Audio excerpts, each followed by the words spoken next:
Again, good afternoon, everyone, and welcome to Gaza on My Mind, Gaza ala Bali. My name is Bassam Haddad, joined by my remarkable co-host, Nour Joudah, and this is Gaza on My Mind, episode 8, and the title is A Diary of a Palestinian Man from Gaza. In this episode, we do a deep dive into Hossam Madhoun's diary as he endured the first several months of Israel's genocide, addressing wide-ranging themes, including despair and hope, humanity, dignity, and truth. We also address the horrific devastation and wanton murdering of Palestinians by Israel, which continues unabated. The scenes from the past few days have been as horrific as ever, and there are just no words, but we will also try to address some contextual matters that are taking place in the past week or so. Before I introduce my co-host, Noor, a quick word about why we are doing this series of conversations, Gaza ala Bali. After more than 9 months of Israel's genocidal campaign in Gaza, there's this expectation that we will go away, that Gaza coverage will be relegated to optional news, and that we will forget about what is going on. And this doesn't just apply to the general public. It also applies to many people who are advocating for Palestinian rights, who are frankly just exhausted. What we are doing in this program is essentially saying we are not going anywhere. The conversation about Gaza must continue. We will keep Gaza right front and center on the daily and weekly. Every week, we'll be hosting a free-form engagement like this one on all things Gaza. Let me start by welcoming my co-host, Nour. كيفك? يعني زينا كلنا we're all hanging in there as the best we can, but أكيد. الحمد لله أكيد. برضو. Ahlan wa sahlan, Noor. I am very happy that you are joining us for the second time as co-host. And I hope you are going to stay with us in the future as well. Noor is a friend, a very close friend of ours. She's also an Arab Studies Institute a team member and a very close friend of mine. And she is also originally from Gaza. And she, I'll say a few words about you, Noor. Correct me if I'm wrong. Somehow the bios on this particular show are just not perfect. I don't know why. But other things are kind of perfect. Nour Joudah is assistant professor in the Department of Asian American Studies at UCLA. She holds a PhD in geography and her dissertation in geography and her dissertation, Mapping Decolonized Futures, Indigenous Visions for Hawaii and Palestine, highlights the efforts by Palestinian and native Hawaiian communities to use indigenous countermapping as a cartographic and decolonial praxis to imagine and work toward liberated futures. I will not say more, but of course, there's a lot more going on in what Noor has been doing, not least her efforts at UCLA, which we actually featured in our Students Rising segment or series addressing protests on campus.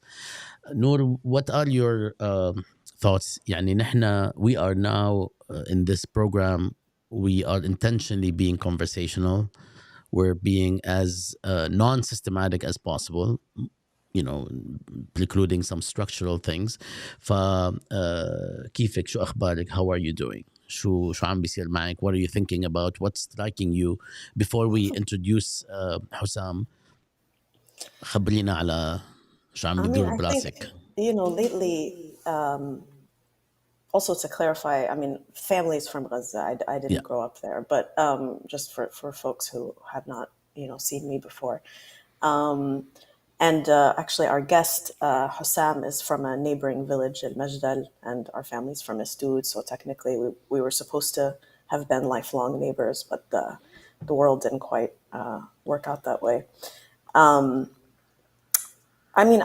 What's strange to me, to be honest, is the last several weeks have felt more like October and November than anything in quite a while. And part of that is the severity of violence, but also just the amount of second, third, fourth time displacements that we're witnessing. Folks who, for example, in Khan Younis have just kind of found some semblance of calm. Now literally just, as we've seen, roaming the streets. They have nowhere to go. Nowhere has been safe since October. It's not as if suddenly nowhere is safe, but now the degree to which people are literally just roaming the streets, unable to know where to stop to even rest for the evening, has, I think, hit us all in a new way. There's no destination anymore for anyone, even to sleep. Forget the question of safety.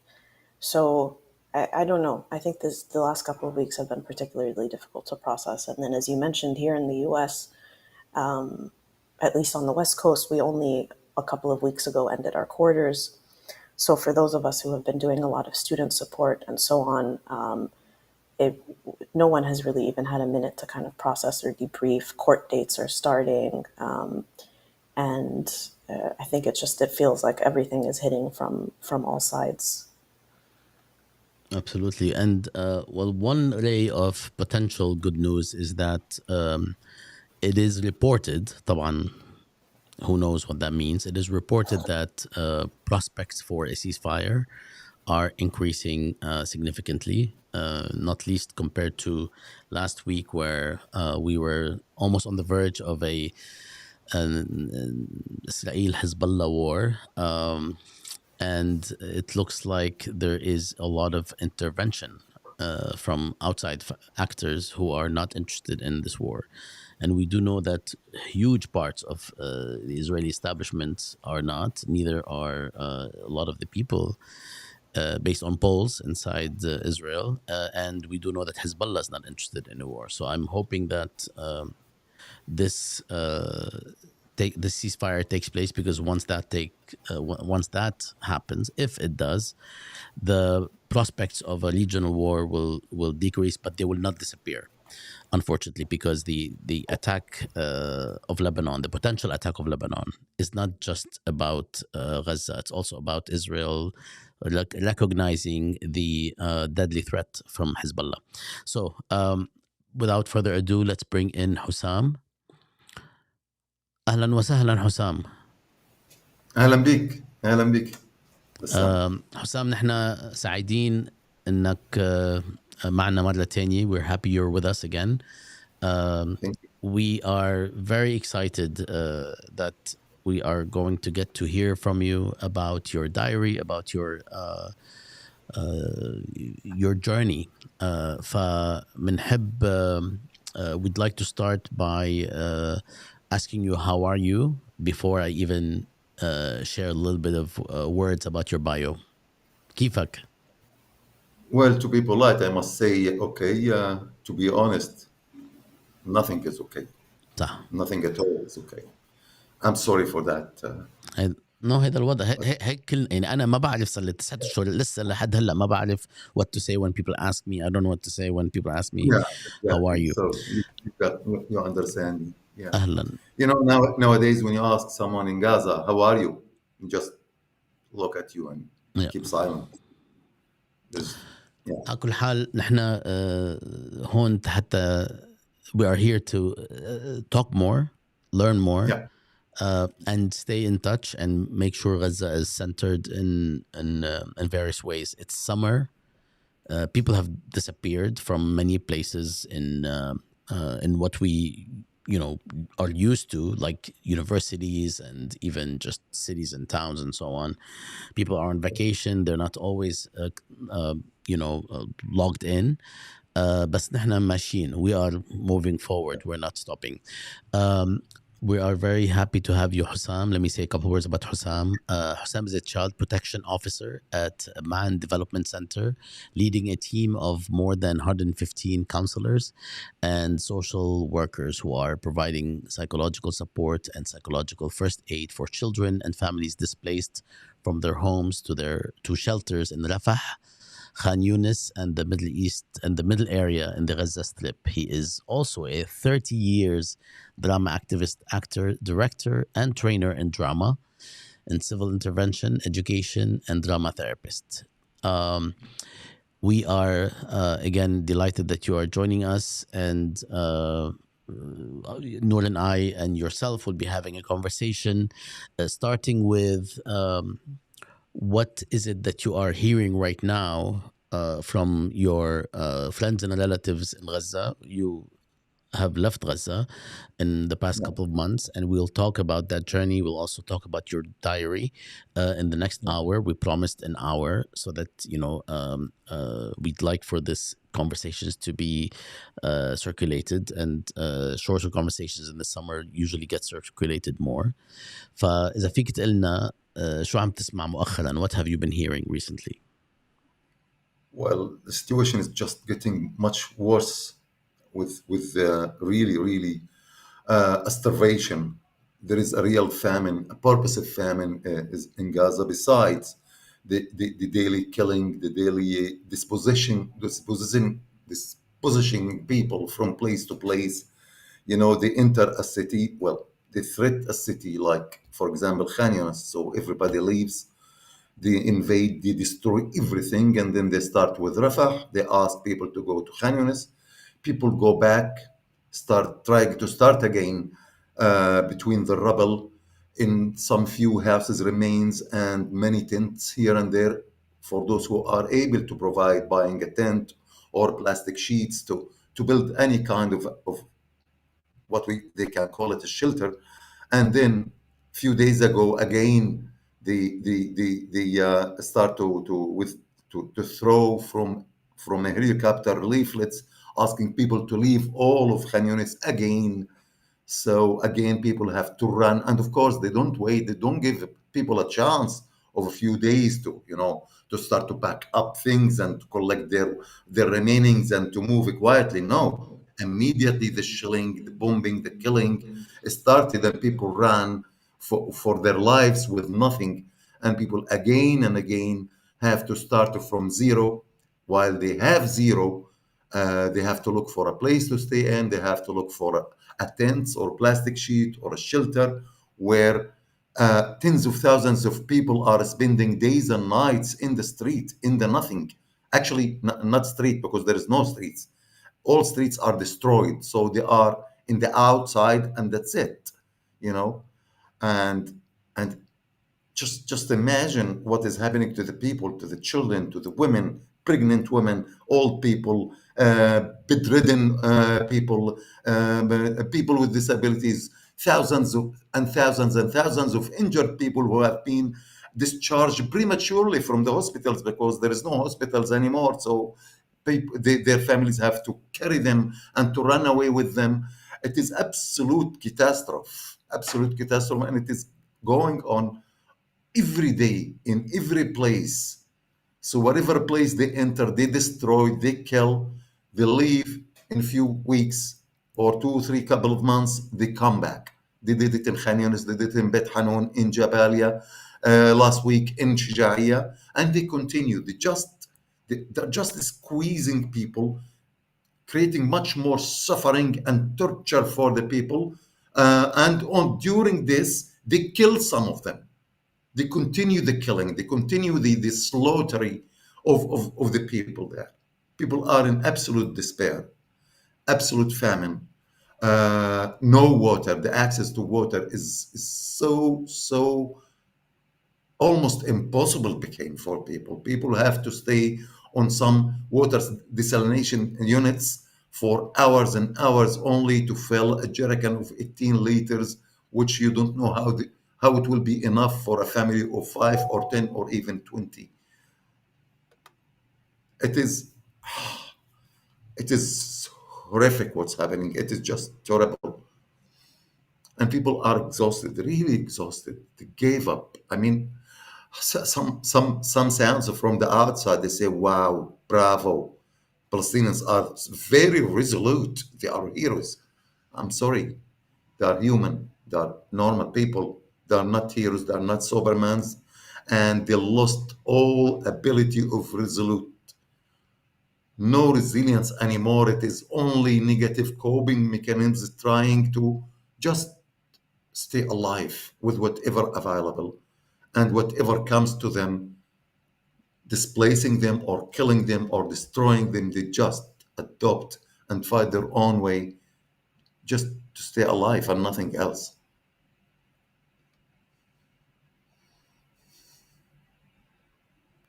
Thank you so much, Hossam. I mean, I know it feels like we are all so, it's exhausting to explain these things over and over. And Kaman, Yani, we've all been telling this same story over and over for 9 months. And I think your point is also so important about the fact that as much as we admire the sumud and the resilience of Palestinians, I mean, these are people. They're just humans that, and to try to exalt it to something else, or a question of testing of faith.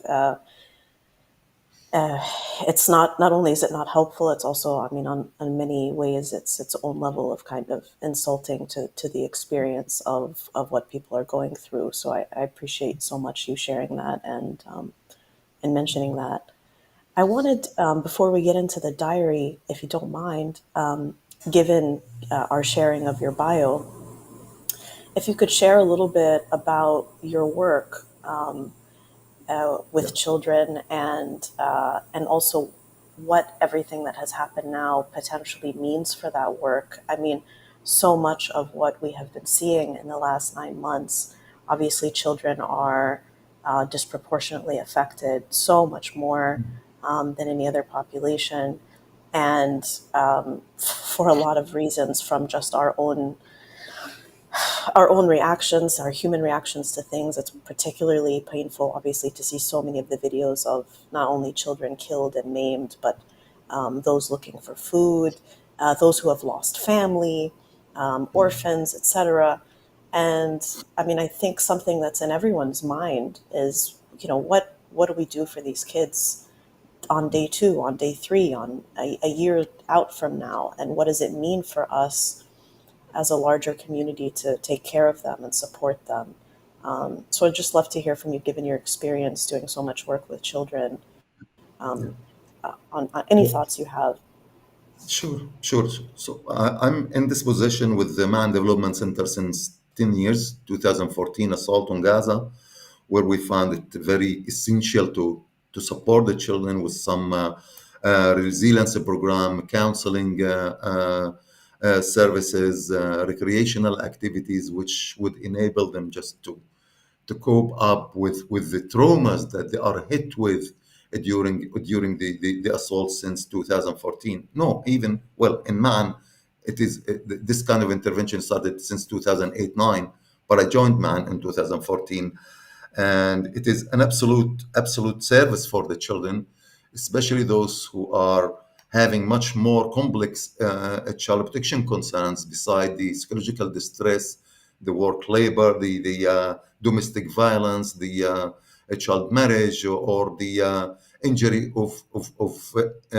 dangerous of injury from the remnants of war, which is huge and a lot, and happened in many occasions, hundreds and now maybe thousands will be occasions where children, this remnant of war will explode because it is hidden between and under the rubble. And during the last 10 years, children, they play here and there, and these remnants explode.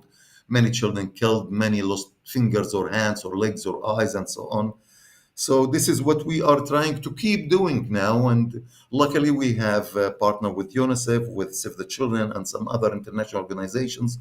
So today we have at least 115 counselors and social workers and animators who are trying their best to provide some recreational activities and counseling and psychological first aid for traumatized children. And of course, this is not that much, because the trauma hitting Gaza and still continue is so huge that no one can really prevent the impact of this trauma. But at least this is much better than zero. So in shelters, and we received some big tents, like 16 meters plus 4 from the UNICEF. We installed it in some places, but also there are some now became new camps, a collective of 20, 50, 200 tents. We find a place in between or beside. We call the children and we provide them with this kind of activities. We used to have the case management. This is an approach where we treat the children under child protection concern. There were a very strong system based on referral pathways where service providers in different fields are available. Now, of course, the system has been completely collapsed. Service providers, the majority are not there anymore. And our ability to intervene and to help the children is really, really very, very, very limited.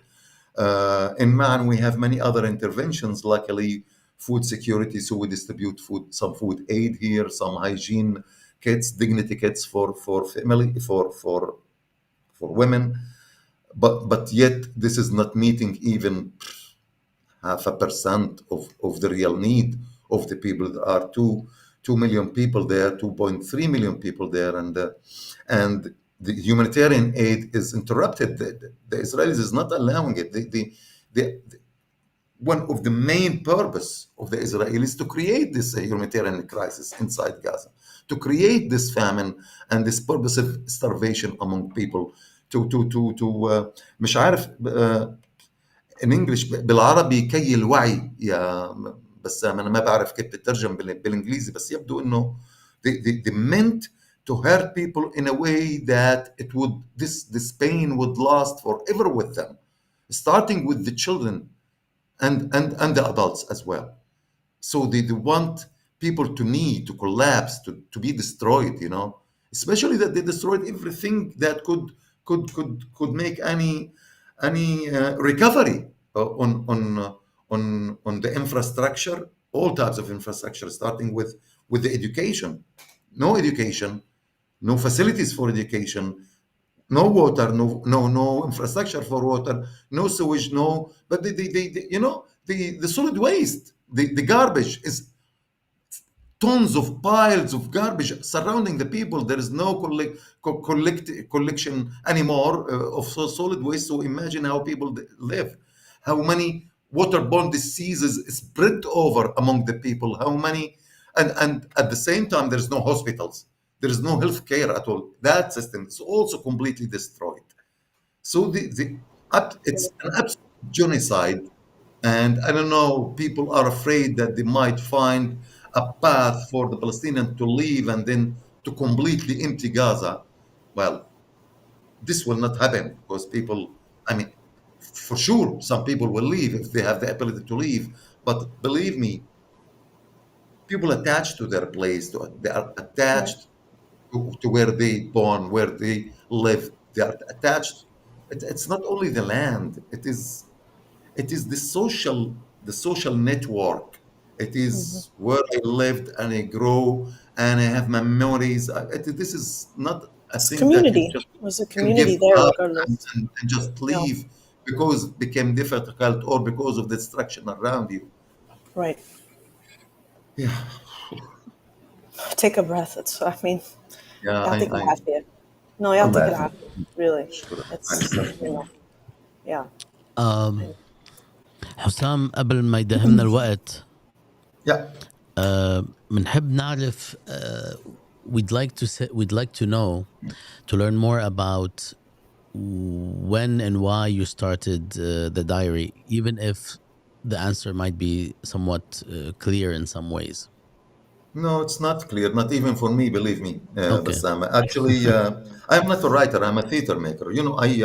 I participate in the adaptation of theater plays from here and there. I did translate some theater plays to Arabic, like the last one, The Immigrants from Slavomer Merjek, The War and Peace, and many other plays with many companies. But as a writer, I don't consider myself a writer. But honestly, this just happened spontaneously with me since the first military assault on Gaza on 2008, 2009. I find myself just writing spontaneously what I feel, what I observe, and I write it not not specifically on daily basis, but I'm just feel that I want to write something, so I write it. I walk in the street, and then I have a dialogue or some ideas in my head. I run home, I open my laptop, and I start to write it. And then just coincidentally, I share it with some friends who are in Belgium and UK. They are a theater co-workers and partners, and they find it expressive.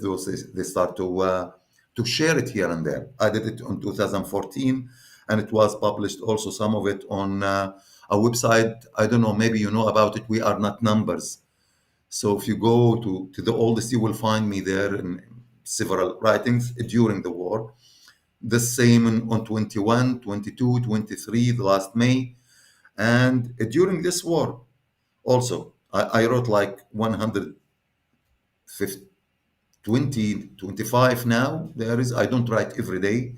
I write when I feel, like for example, when we were displaced in Nusayrat at my parents-in-law home, I was on the second floor alone with my bedridden mother. I'm on a mattress and she's on a bed in front of me, and there is no light. There is a small little candle because the electricity was completely cut from Gaza since the first day, the 7th October, by the Israelis, who are controlling every mean of life of Palestinians, and they meant to do so, to keep us under their control in all ways. And this is what so is occupation about. Uh, so I was laying there and just listening, and there were all of these life sounds, like a butterfly or a late bird going back to his nest, or a sound of a frog in the field. And it was so beautiful to focus and concentrate on this living, alive sounds. It was making me like breathing relaxed, hearing a sound of a baby crying and his mother in the neighbor is cattling him, and suddenly this beauty of small sound have been invaded with a bombing, an explosion, and the drone noise. Uh, so I just took my laptop and I wrote that, and I call it sounds. As simple as that. It's only what I feel, what I think. Many We times I want to write things while I am walking in the street, and I have a huge, a big thing that I want to write about it. I arrive home, busy with things, bringing wood to make fire, to cook, looking for something, and getting busy, and then it fly away from my head, so I don't write it. we have on the screen the screenshot from or actually the actual website. This is published on, well, we have this version on the Markaz. I am not sure if it's published Yeah. elsewhere as well. We'll put the link on the screen. So let's should I click on number 3, messages from Gaza? Let's see what happens. Yeah. This was 8 January 2024. And Which one is this? Yeah. Mother Courage. Yeah, yeah, yeah. So, Yeah. so this is a real thing that I was just walking in the market, which is not anymore a real or a normal market, and beside a shelter, which it is not a shelter, it is a school, and this lady was building an oven, a wood oven from mud and stones to make her own living, and that journalist was approaching her, asking her, how you doing, how you live, blah, blah, blah. And she spontaneously was not even looking at him. She started to answer this. I was, she make a bread and she sell it. So she received some bread from UNRWA distribution, and she take part of it to make a bread and to sell for people in order to have very little, few money to buy other essential needs for her children after the death of her husband. And she told her story while she was really like a maestro. For me it was astonishing. I stand, I was watching, and she was keep doing the bread, putting the paste over the oven and taking a small stick, flip it up and down until it is ready, then take it out and put another one, and then taking care of her young child who was underneath, asking him to give her a piece of wood to put it in the oven to feed the fire.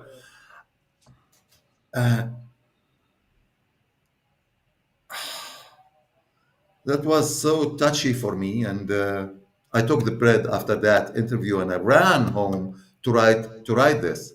So this is the story, as simple as that. Let's look at this is number 4. It's titled Day and Night. Don't believe the hype about the IDF lowering the intensity of the war when you have reliable eyewitness reports from inside Gaza's war zone. This is an ongoing theme. So, I mean, this is from January, but it's an ongoing theme. Yes. Yeah. These are What? also beautiful images by Palestinian artist Khalid Hourani, Yes, of course. who's Who a will friend not Khaled actually. Forani? He's from the He's the West Bank, founder no?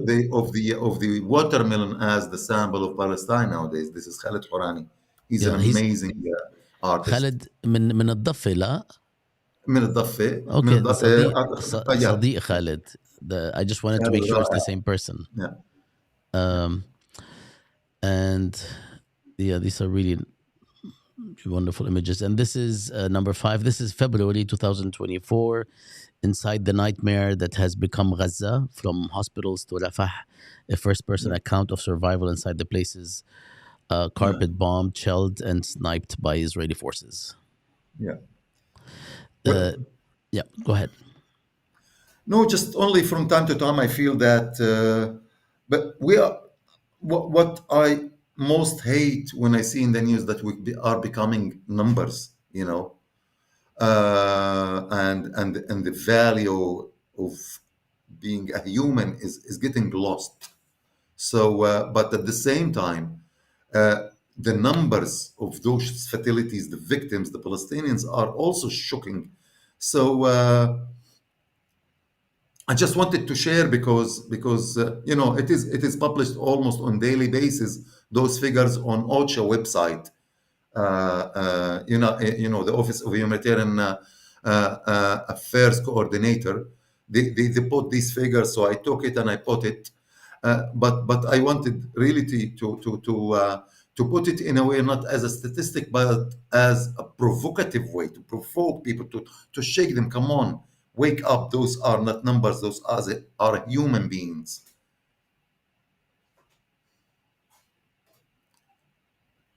Before I turn it over to Nour, is there a passage from any of the diaries you'd like to read for us, or should we just continue the conversation or come back to it? Whatever you شو ما يعني اللي بتشوفه مناسب.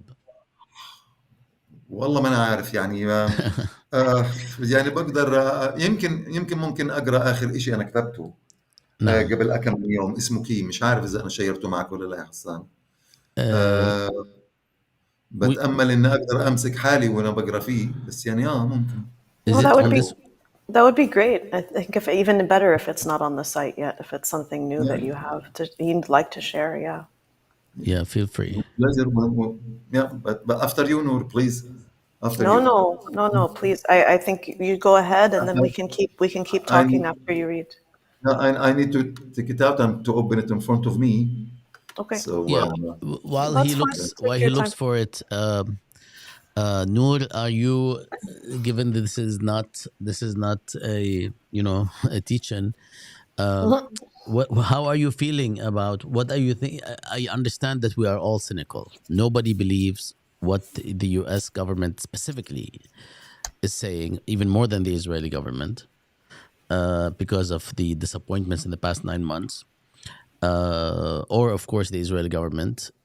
But what are your thoughts on this idea that we are close to a ceasefire that they're talking about?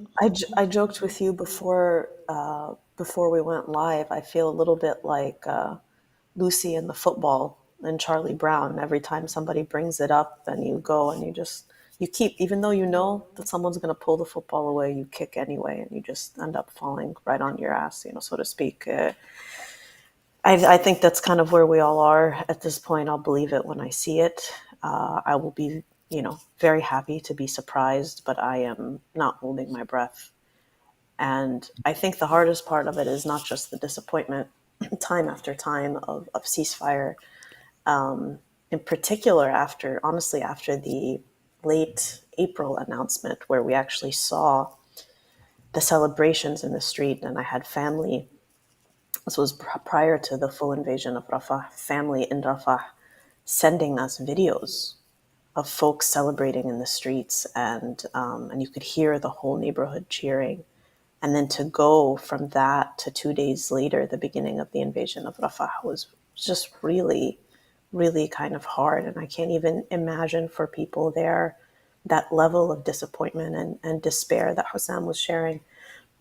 So I think at this point, questions around a ceasefire, if I'm being honest, for me, I'm so done with all of the political speculation. I have no patience for it. I've stopped on a personal level engaging with any of it. I've stopped in a lot of ways caring about the details of the ceasefire in ways that I know that I shouldn't stop caring, but I just don't have it in me to anymore. And I think that is really just about the degree to which people need a minute to just breathe. People just need an end. Everyone is done. And it's hard. I mean, I think we keep watching this over and over and thinking, what else could you possibly still bomb at this point? And they just continue to find new ways to destroy community and to destroy the infrastructures of life that Hossam laid out, right? It's one thing after the other. And we just saw, yesterday or 36 hours ago, I can't keep track anymore, the emptying of the hospital in Khan Younis, people, right, in beds outside the hospital, literally just like in the beds outside the hospital doors. They went in, they destroyed equipment, and then told people they could go back inside. But go back inside to what? At this point, it's just a building with no service, right? So as happy as I would be to wake up and obviously hear the news of a ceasefire, at this point, that can't be where I feel like I can put my emotional energy, because I just don't have the capacity to deal with their speculation at this point. And the people you're speaking with, every now and then, or your family in Gaza, how are they responding to this? What I know from, as you well know, from us following this minute by minute, this genocide, there is a level of frustration that that is ongoing. But there is recently, things are by the day getting worse and worse. But there's a threshold that I think we're hitting, or at least from the reporting, from the outspokenness of people in Gaza, we're hearing more and more.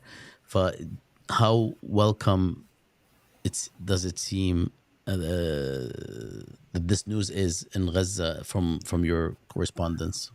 I mean, incredibly welcome. I think, people are very, as I said, people are very done. Everyone is just ready for, I mean, none of this is going to be over. And this is what's so hard, right? People are like, we just want to be done. We want this to be over. And then in the same breath, they know that there's no version of this that is over. But at the very least, to even be able to be given a moment to mourn, to bury their dead. I mean, no one has had a chance to even have a real funeral for 40,000 people, not to mention all of the folks that are still under the rubble.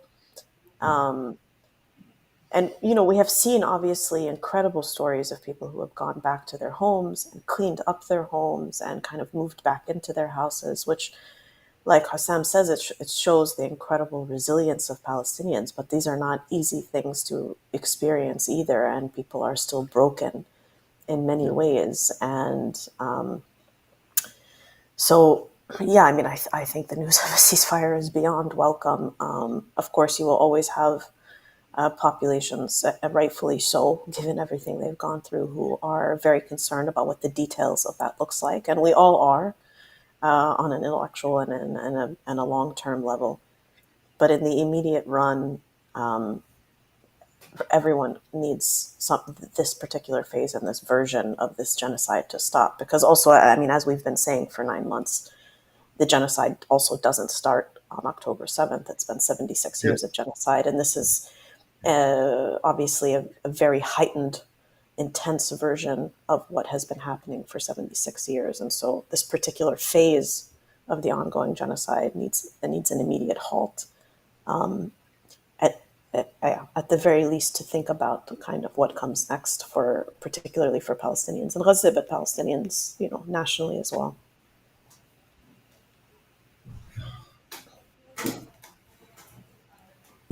Hossam, and if you have a reading for us, Hossam, from Yes. the diaries, and if you don't mind just tilting the laptop شوي صغيرة so that we could see the Yeah, full. but if I open the page, you can still see me because I opened the Word page. I don't know. I'm No, still we can appearing. we will be able to see you. Yes. Okay. ما Okay. يهمك. So whenever you want me to start, I'm ready. We are ready. If you can just contextualize what you'll be reading, that would be great. Well, this is the last thing I wrote here a few days ago, and I call it Key. So I'm not going to explain it. I will just read it, and I think it will explain by itself. So, Key. My grandfather passed away on 1982. All what I remember about him, that he was a very serious man, never smiling, barely talking. To be honest, me and my brothers, we were young, we didn't like him. The contrary of my grandmother, who was very caring person, smiling, showing love and talking a lot.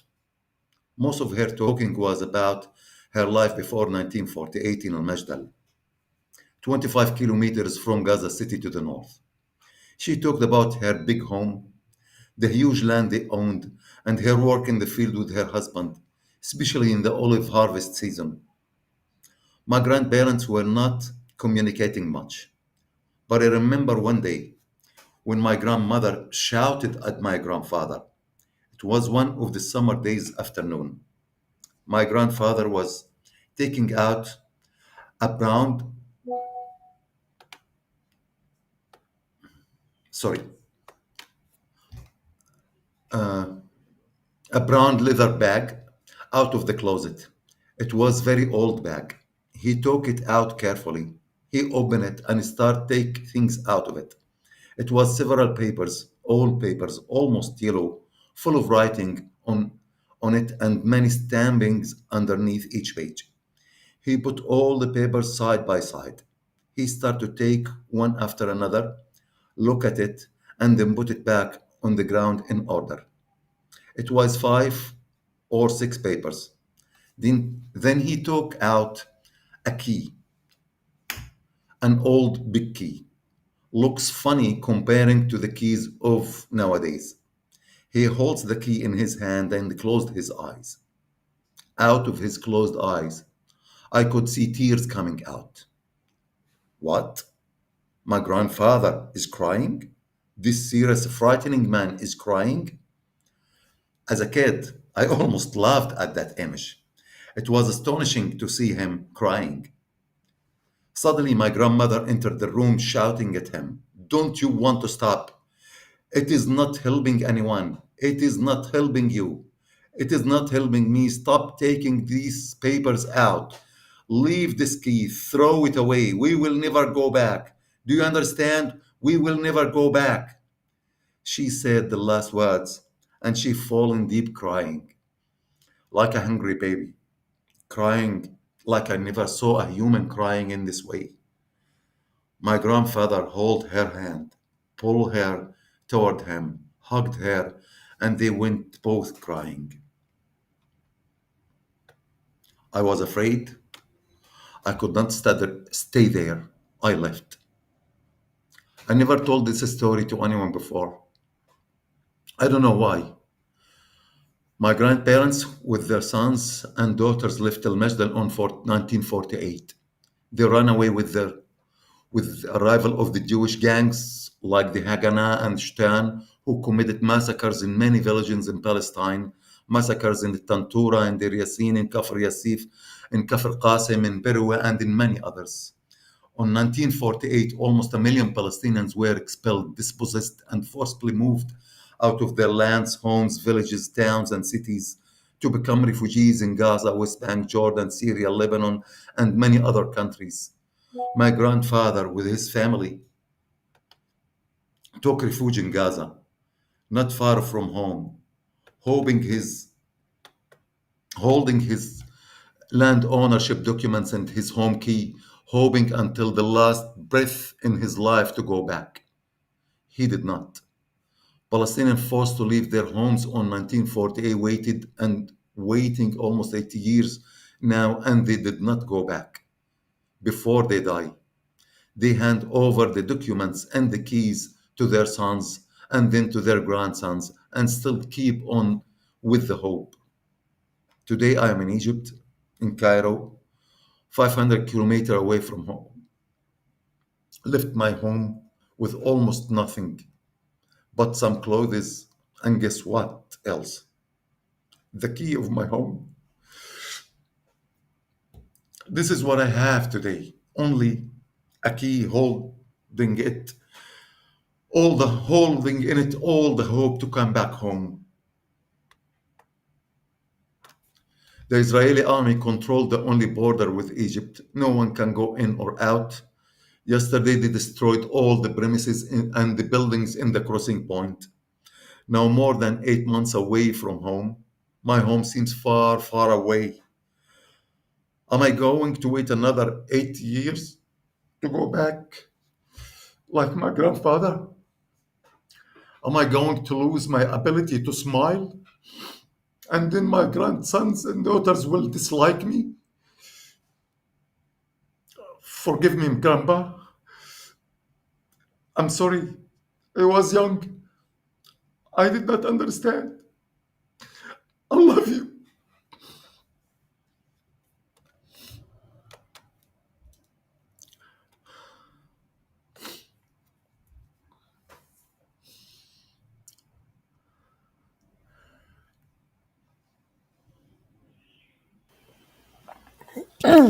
يعطيك العافية Hossam. Thank you so much for sharing. Please take a minute.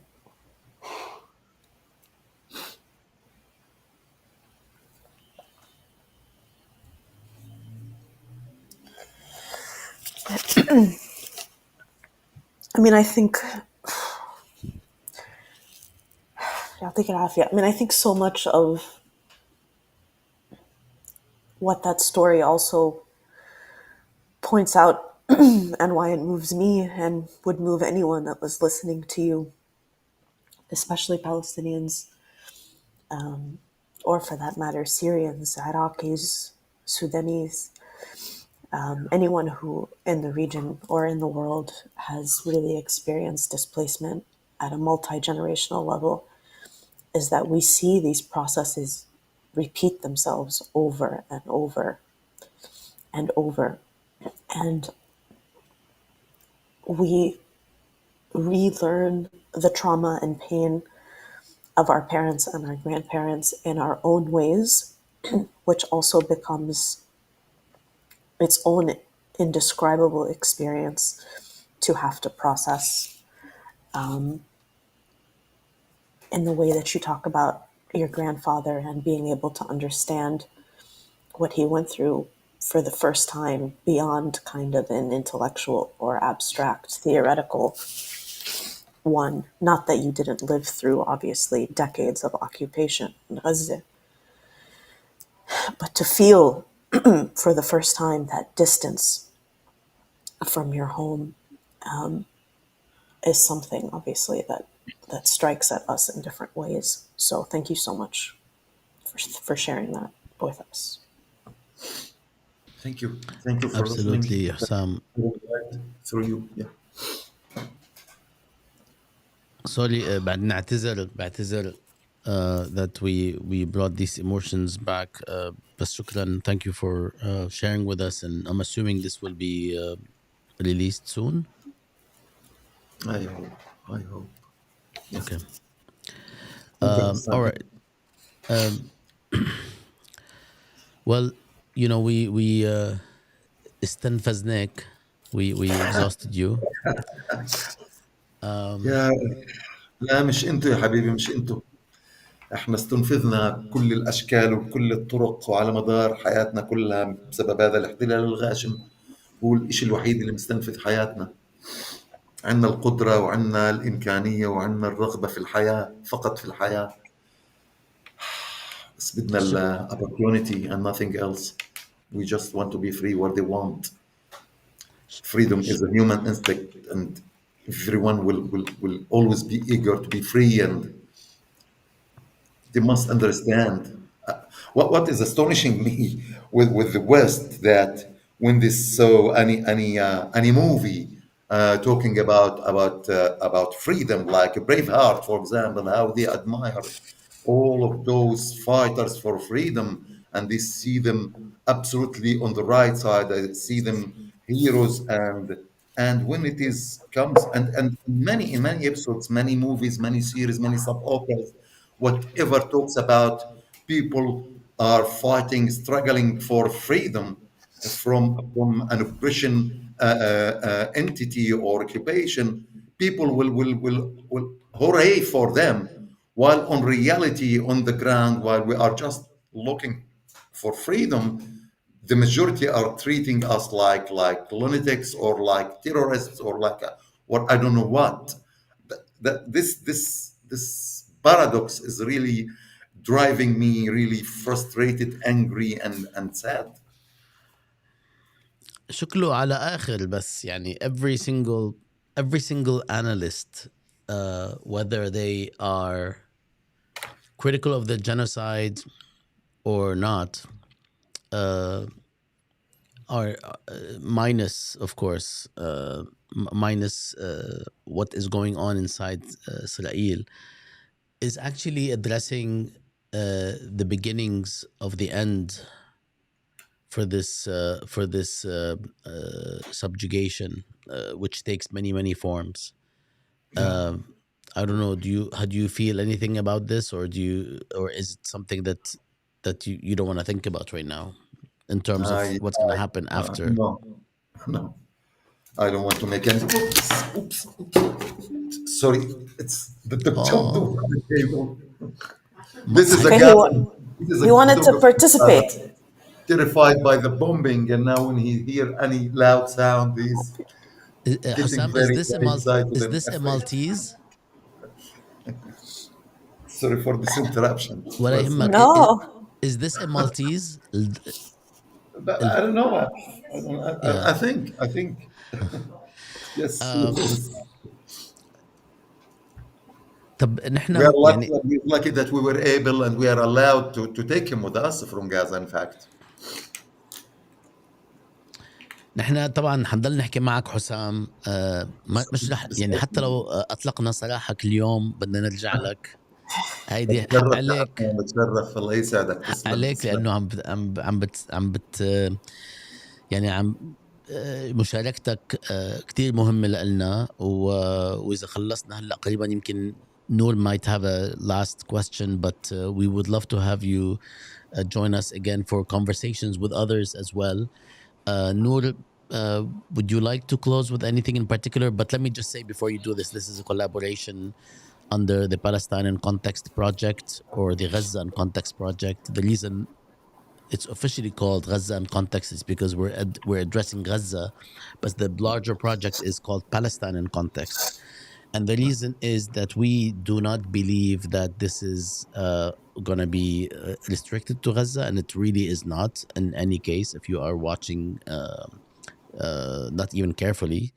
And second, we actually are planning to work a lot more on things outside Gaza. Continue to do that. We already addressed what's happening in the West Bank. We addressed what's happening in 48 and in Lebanon. You can find everything on PalestinianContext.org. This is a collaboration of more than 24 university units and research centers. And everything can be found on the website. You can begin finding curated material for the classroom in particular, but also for general interest. So we will be back again next week with another conversation on Gaza on my mind. But before that, I'd like to see if Noor has any final words, and if after that, I would like Hossam to close this for us. Yeah, I mean, thank you so much again, Hossam, and Bassam. And I mean, I think for me, I hope, Zay Mahaka Bassam, as he said, that we can have you back. And there's just so many things I think to touch on.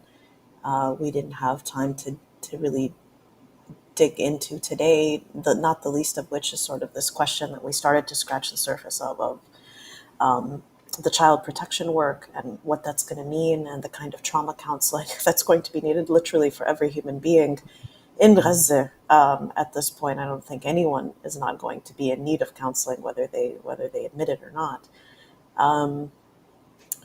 And in particular, what kind of services we're looking at really for children.